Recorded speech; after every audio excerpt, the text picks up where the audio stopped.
Hola, hoy presentaremos dos capítulos de los libros Matar es fácil y Muerte en las nubes de Agatha Christie. Llamada también la reina del crimen. Produjo más de 80 novelas y obras de teatro, entre las cuales cabe destacar El asesinato en el Oriente Express en 1934, Muerte en el Nilo en 1937, La ratonera en 1952. Además, trabajó como guionista para la radio y la televisión. Algunas de sus mejores historias han sido adaptadas a la gran pantalla que hoy conocemos como cine.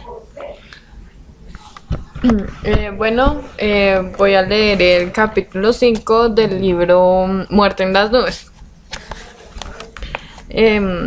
Al salir de la audiencia, emitiendo el veredicto, ¿será que se escucha eso? Sí, yo creo. ¿Y por qué no Hola, hoy presentaremos dos capítulos de los libros Matar es fácil y Muerte en las nubes de Agatha Christie. Llamada también la reina del crimen. Produjo más de 80 novelas y obras de teatro, entre las cuales cabe destacar El asesinato en el Oriente Express en 1934, La muerte en el Nilo en 1937 o La ratonera en 1952. Además, trabajó como guionista para la radio y la televisión. Algunas de sus mejores historias han sido adaptadas a la gran pantalla que hoy conocemos como cine.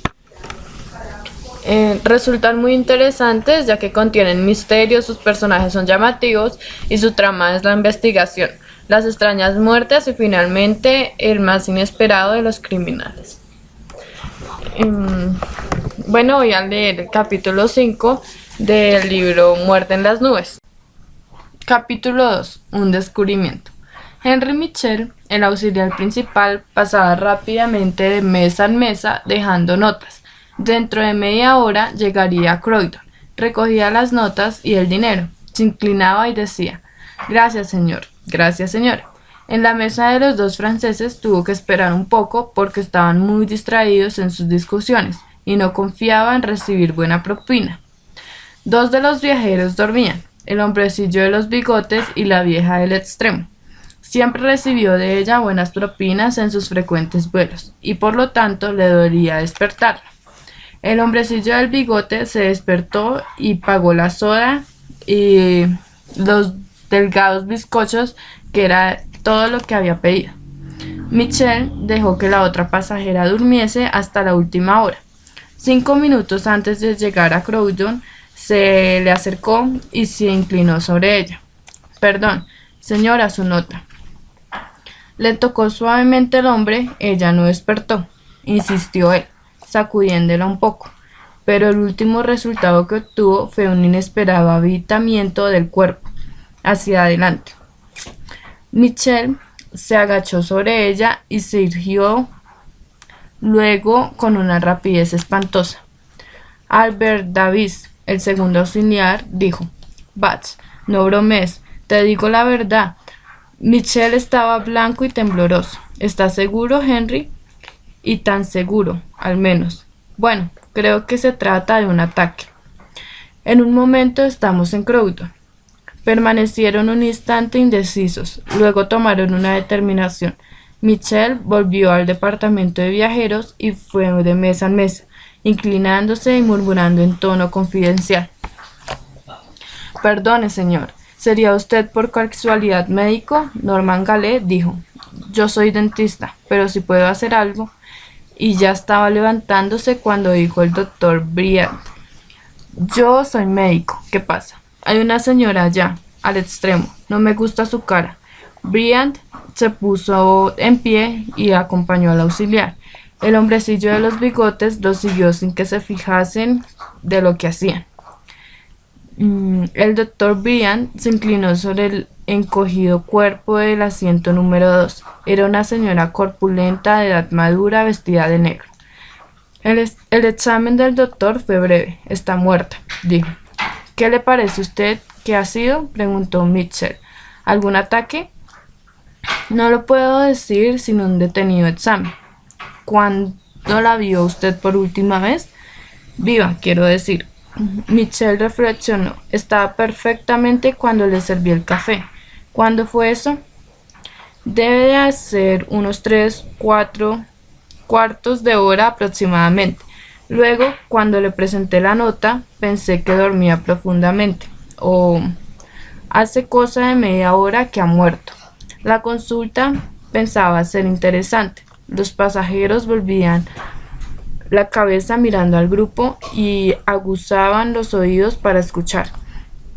¿No le parece que puede haber sido un ataque?, sugirió Mitchell esperanzado. Se agarraba a la conjetura de un ataque. La hermana de su mujer sufría ataques. Los ataques para él eran fenómenos de caseros que todo el mundo podía comprender. El doctor Bryant no quería comprometerse y se limitó a mover la cabeza con un gesto equívoco. Se volvió a oír a alguien que decía a su espalda: hay una señal en el cuello. Vio que era un hombrecillo bigotudo, que hablaba con humildad. ¿Cómo debe hablarse a un hombre cuya superioridad se reconoce? Cierto, dijo el doctor. La cabeza de la mujer caía a un lado y el cuello, cerca de la garganta, se veía una punzada insignificante. Perdón, dijeron los dos Dupont, uniéndose al grupo. Cuando oyeron las últimas frases de la conversación, ¿dicen ustedes que la señora está muerta y que hay una señal en su cuello? Y Jean, el hijo, agregó: ¿me permite una observación? Por aquí volaba una avispa, yo la maté. Y enseñó al insecto en el pasillo del café. No es posible que la señora haya muerto de una picadura de avispa. Creo que ese insecto puede producir la muerte. Es posible, convino Brian. He visto casos semejantes. Sí, sería una explicación admisible, especialmente si la señora sufría una enfermedad cardíaca. ¿Puedo hacer alguna cosa, señor?, preguntó el camarero. Dentro de un minuto estaremos en Croydon. Nada, dijo el doctor apartándose un poco. No podemos hacer nada. El cadáver ha de permanecer donde está. Sí, señor, comprendo perfectamente. El doctor Bryant se dispuso a ocupar su asiento y miró con sorpresa al hombrecillo abrigado que permanecía inmóvil. Amigo mío, le dijo, lo mejor será que se vuelva a su asiento. Llegaremos a Croydon inmediatamente. Dice usted bien, señor, aprobó el auxiliar, y levantó la voz. Hagan todos el favor de sentarse. Pardon, dijo al hombrecillo, aquí hay algo. ¿Algo? Mais uit, algo que ha sido olvidado. Y con la punta del zapato indicó el objeto a que aludía. El camarero y el doctor Bryant miraron donde señalaba la puntera y distinguieron un objeto amarillo y negro, casi tapado por la orilla de la falda. ¿Otra avispa?, dijo el doctor sorprendido. Hércules Poirot se arrodilló, sacó unas pinzas del bolsillo y las usó con cuidado. Sí, dijo levantándose con su presa. Es muy parecido a una avispa, pero no lo es. Y volvió el objeto a uno y a otro lado para que el doctor y el auxiliar pudieran verlo bien. Un pequeño copo de seda naranja y negra, sujeto a una larga púa de forma peculiar con puntas descolorida.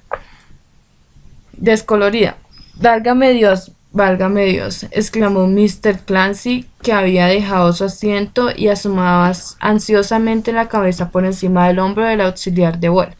Es curioso, realmente curioso, lo más curioso que he visto en mi vida. Por Dios, nunca lo hubiese creído. ¿Haría el favor de explicarse mejor, caballero?, preguntó Mitchell. ¿Sabe usted lo que es eso? Sí, sé lo que es. Claro que sé lo que es, gritó Mr. Clancy, lleno de entusiasmo y de orgullo. Este objeto, señores, es el aguijón de ciertas tribus disparadas con Cervanta.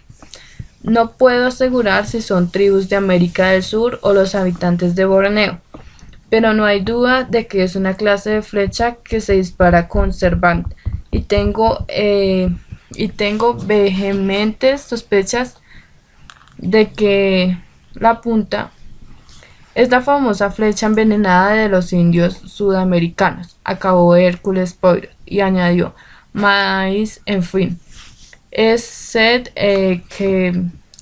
posible? Realmente es muy extraordinario, dijo Mr. Clancy, sin salir de su asombrosa excitación. Es la cosa más extraordinaria. Soy una autor de novelas policíacas, pero encontrarme ahora en la vida real. Tuvo que callar. El avión descendía suavemente y todos los que estaban de pie se tambalearon un poco. El aparato bajaba, describiendo círculos sobre el aeródromo de Crowd.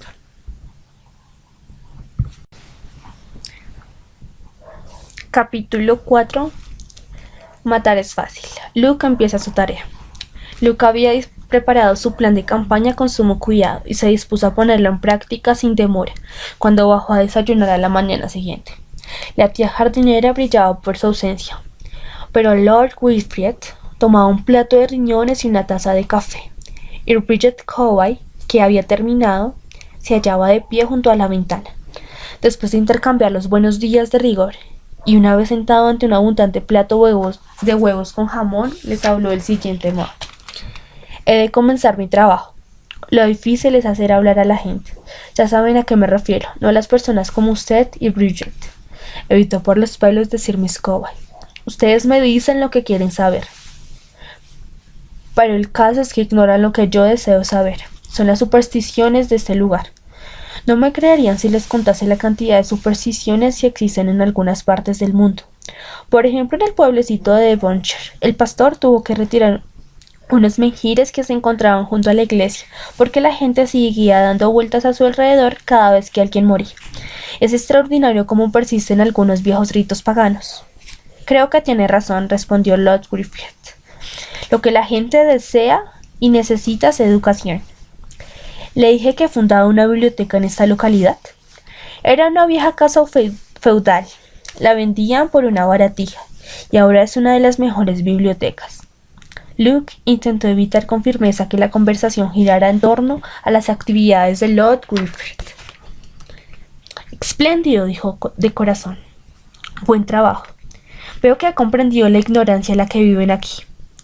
Claro que desde mi punto de vista, eso es lo que quiero.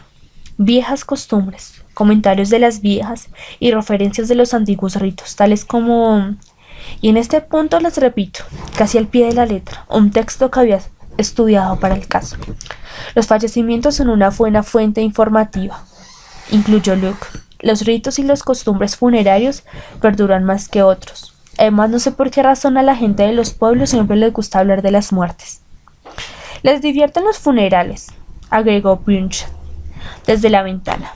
Creo que comenzaré por ahí, continuó Luke.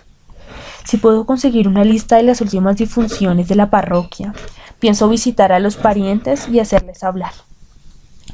Y no dudo que de pronto obtendré una pista de lo que ando buscando.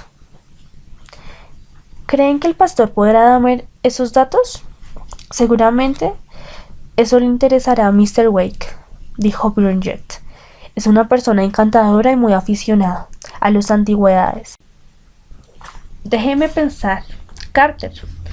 Claro, era el patrón de una taberna que hay muy cerca del río. Las 7 estrellas. Era un borrachín, dijo Lord Wilfrid. Uno de esos solistas ofensivos. Nos libramos de un indeseable. Y Mr. Rose, la lavandera. Persiguió Bridget. Luego del pequeño Tommy Pierce, que por decirlo de algún modo era un muchachito antipático. Ah, y aquella chica, Amy, o como se llame. Su voz cambió ligeramente de tono al pronunciar este nombre. ¿Amy? Preguntó Luke. Amy Gibbs. Fue nuestra doncella, pero luego se marchó a casa de Miss Wilfrid. Hubo investigaciones sobre su muerte. ¿Por qué? Porque la muy tonta se confundió de botella en la oscuridad, dijo Lord Wilfrid. Se tomó el tinte para sombreros en vez del jarabe para la tos, aclaró Bridget. Luke enarcó las cejas. Una tragedia. Corría el rumor de que se lo tomó Android, comentó Bridget. Un desengaño amoroso. Hablaba despacio, casi de mala gana. Se hizo un silencio. Luke sintió instintivamente la presencia de un sentimiento del que no le hablaban. Amy Giles, pensó. Sí, ese es uno de los nombres que oí mencionar a Mr. Pinkerton. También le había hablado de un muchacho, Tommy no sé qué, del que evidentemente no tenía un buen concepto. por lo visto que coincidía con Bridget, y así también estaba casi seguro de haberle oído mencionar a Carter. Se levantó y dijo en tono risueño: esta conversación me hace sentir un poco vampiro, como si solo pensara en los cementerios. En las ceremonias nupciales también son muy interesantes, pero es muy difícil hablar de ello sin conocer a las personas. Me figuro que sí, respondió Bridget, con una leve sonrisa. Las maldiciones y hechizos son otro punto interesante, prosiguió Luke, mientras intentaba demostrar entusiasmo. En estos lugares se encuentran con frecuencia. ¿Saben de algún chisme de esta clase? Lord Wilfred negó lentamente con su cabeza, y Bridget respondió: no acostumbramos a escuchar ciertas cosas. Luke siguió con esa idea antes de que concluyera. No lo dudo, tendré que moverme en otro campo social, más bajo, para conseguir lo que deseo. Primero iré a la vicaria a ver lo que pueden contarme allí. Luego tal vez visite la taberna, las 7 estrellas. Se llama así, ¿no? ¿Y qué me dicen del muchacho antipático? ¿Han dejado parientes? Mr. Prince tiene un estanco y una papelería en Green Street. Esto es un poco menos que providencial, dijo Luke. Bueno, ya me voy. Bridget se apartó de la ventana con un rápido movimiento. Si no le molesta, iré con usted. Claro que no. Habló con toda la sinceridad posible, pero se preguntó si ella había advertido su sorpresa. Le hubiese sido más fácil su entrevista con el pastor sin la presencia de una inteligencia como la de Bridget. Está bien, pensó para sí. Tendré que representar mi papel de un modo convincente. Luke, ¿quiere esperar a que me cambie los zapatos? Oírle pronunciar su nombre de pila con tal naturalidad le produjo un sentimiento muy dulce, y sin embargo, ¿cómo debió haberlo llamado? Si no, puesto que había acordado hacerse pasar por primos, era natural que no le llamase Mr. Fitzwright, Mr. Fitzwilliam. Y de pronto se preguntó inquieto: ¿qué pensará ella de todo esto? Era extraño que no se hubiese preocupado hasta ahora. La prima de Jimmy había sido una solución abstracta. No pensó en ella, se limitó a aceptar la opinión de su amigo cuando le dijo: Bridget lo arreglará todo a su gusto. Se la había imaginado, si es que en algún momento lo había hecho, como una de esas secretarias rubias lo suficientemente lista para pescar a un hombre rico. En vez de eso, era voluntariosa, inteligente, poseía un cerebro privilegiado, e ignoraba lo que pensaba de él. Se dijo: no es una persona fácil de engañar. Ya estoy lista. Se había aproximado tan silenciosamente que él no se dio cuenta. Iba sin sombrero y con cabello suelto. Al salir de la casa, el viento que soplaba en la esquina del edificio almenado. En vez de eso, era voluntariosa e inteligente, poseía un cerebro privilegiado e ignoraba lo que pensaba de él. Se dijo: no es una persona fácil de engañar. Ya estoy lista. Se había aproximado tan silenciosamente que él no se dio cuenta. Iba sin sombrero y con el cabello suelto. Al salir de la casa, el viento que soplaba en la esquina del edificio se le alborotó alrededor de su rostro. Le dijo con una sonrisa: me necesita para que le enseñe el camino. Es usted muy amable, contestó puntillosamente. ¿Eran imaginaciones suyas o la había visto sonreír con ironía? Miró la cabeza que dejaba a sus espaldas y comentó: ¡qué detestable! ¿Es que nadie fue capaz de detenerlo? Para un inglés su casa es su castillo, respondió Bridget.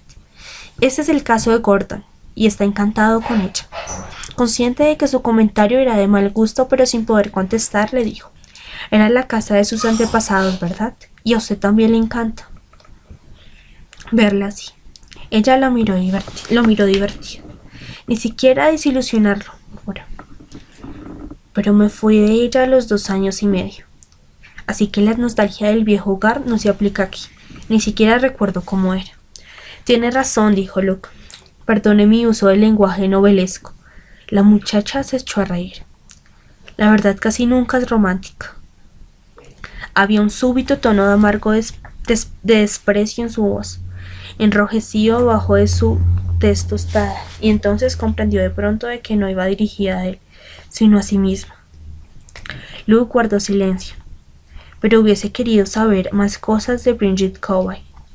Tardaron 5 minutos en llegar a la iglesia y pasaron a la vicaria donde encontraron al pastor.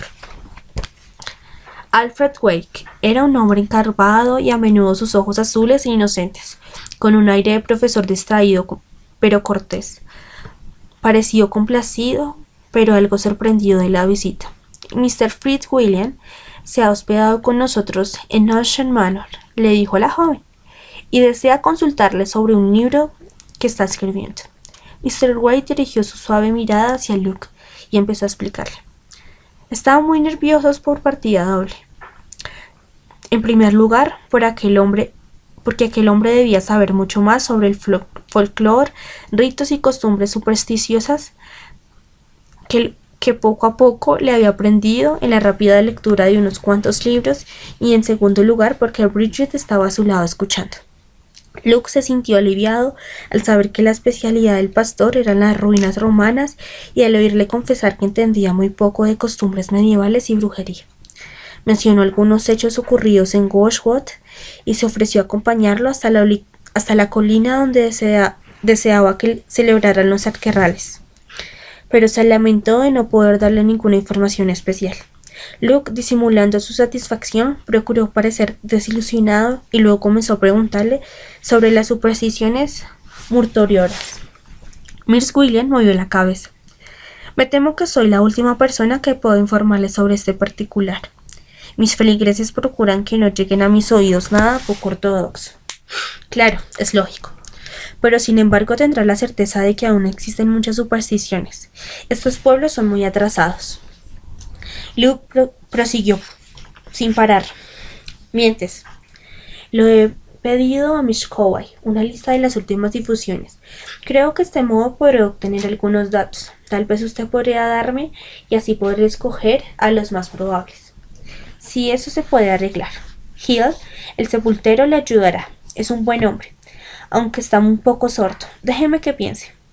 Ha habido bastantes fallecimientos, demasiados yo lo creo. Tuvimos una primavera muy mala y un invierno muy crudo, y muchos accidentes. Hemos tenido una mala racha de suerte. Algunas voces se atribuyeron la mala suerte a la presencia de una persona determinada. Sí, recuerda la historia de Jonas, pero yo no creo que hubiese ningún forastero que nadie se destacase en este sentido. Tampoco he oído ningún rumor sobre el respecto. Sí, recuerda la historia de Jonas, pero yo no creo que hubiese ningún forastero, ni nadie que destacase en este sentido. Tampoco he oído ningún rumor sobre este respecto. Pero repito, eso puede pensarme inadvertido. Déjeme ver. Hace poco murió el Dr. Humbley y la pobre Lavinia Pirkington. Era una bellísima persona el Dr. Humbley. Mr. Fitzwilliam conoció a unos amigos suyos, intervino Bridget. Es cierto, algo muy triste. Su muerte será muy sentida. Todos teníamos muchos amigos. Pero seguramente también tendría enemigos, dijo Luke. Solo repito lo que oí decir a mi amigo, aclaró rápidamente. Mr. Ware suspiró. Era un hombre que decía lo que pensaba, y podríamos decir que no tenía mucho tacto. Eso no es de agrado de todo el mundo, pero era muy querido entre las clases humildes. Luke con tono despreocupado. ¿Sabe? Yo creo que uno de los factores con que hay que contar en esta vida es que cada muerte reporta un beneficio para alguien, y no me refiero solamente monetario. El vicario asintió pensativo. Sí, comparto su punto de vista. Leemos en las esquelas que sus parientes están desconsolados, pero me temo que raramente es cierto. En el caso del Dr. Humbley es innegable que su colega, el Dr. Thomas, mejoraría de posición. ¿A qué se debe eso? Tomás, según creo, vale mucho. Por cierto, Humbley siempre lo decía, pero aquí no le iban muy bien las cosas. Me figuró que Humbley le hacía sombra, porque era un hombre de gran personalidad.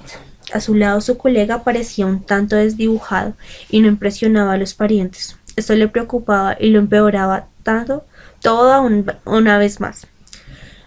Le hacía más nervioso y reservado. Así decir la verdad, yo lo he notado en una gran diferencia. Tiene más aplomo, más personalidad. Creo que ha recobrado la confianza en sí mismo. Muchas veces no se ponían de acuerdo. Tomás era timidario de los tratamientos modernos y en cambio Humble preferiría los sistemas antiguos. Más de una vez tuvieron discusiones por eso y por otro asunto más íntimo. Pero esto último son chismes y yo no debo hablar tanto. Springer dijo en voz baja y clara. Pero yo creo que a Mr. Fitzwilliam le gustaría escucharlos. Luke dirigió una mirada inquieta. El pastor movió la cabeza sin saber qué partido tomar y al fin prosiguió sonriendo. Me temo que uno se acostumbra a interesarle demasiado por los asuntos de sus vecinos. Rose Humble es una muchacha muy bonita. No es de extrañar que Geoffrey Thomas perdiera la cabeza por ella. El punto de vista de Humble era también muy comprensible. La muchacha es joven y en este pueblo apartado no hay muchos hombres. Se oponía, dijo Luke. Ya lo creo. Decía que era demasiado joven. Y naturalmente a la gente joven le disgusta lo que le diga. Entre dos hombres existía un tirantez evidente. Pero me atrevo a asegurar que el doctor Thomas tuvo un gran distingio cuando se produjo la inesperada muerte de su colega. De septicemia, me dirijo a Lord Gulfet. Si un rasguño sin importancia se me afectó. Tomás, según creo, vale mucho. Por ciento Humble siempre lo decía, pero aquí no le iban muy bien las cosas. Me refiero a que Humble le hacía sombra, porque era un hombre de gran personalidad. A su lado su colega parecía un tanto desdibujado y no impresionaba mucho a sus pacientes. Esto le preocupaba y lo empeoraba todo aún más.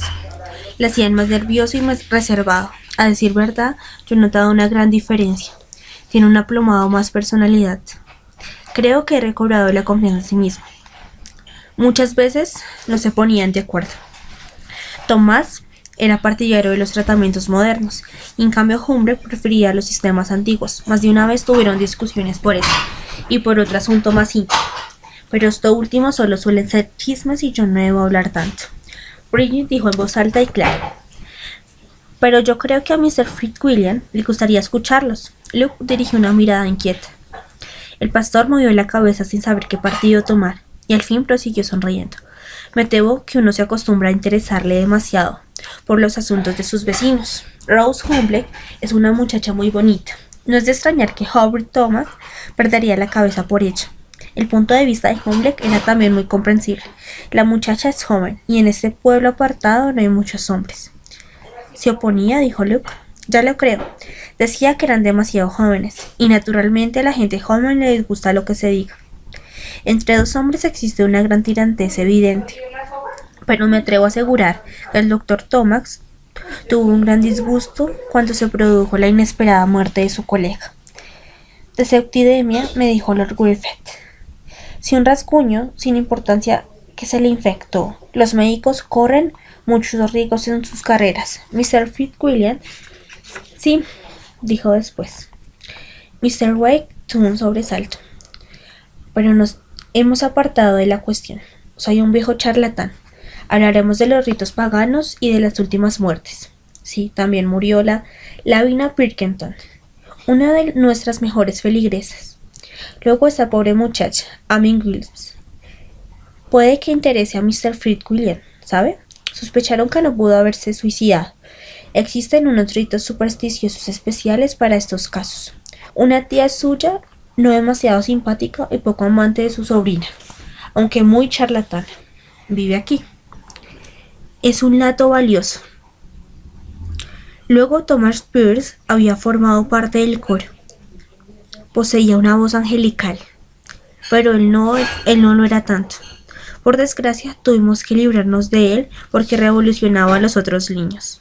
Pobre chico, me parecía que en ninguna parte era bien recibido. Le despidieron de la oficina de correos donde le encontraron trabajo como mensajero. Estuvo algún tiempo en la oficina de Mr. Abbott, pero también lo despidieron. Creo que por cuestionarse unos documentos confidenciales. Luego trabajó en Ancient Manor como aprendiz de jardinero. ¿No es cierto, Mr. Coway? Y Lord Wilfrid tuvo que despedirlo por su impertinencia. Yo lo sentí por mi madre, que es una mujer honrada y trabajadora. Miss Winfried le dio un empleo.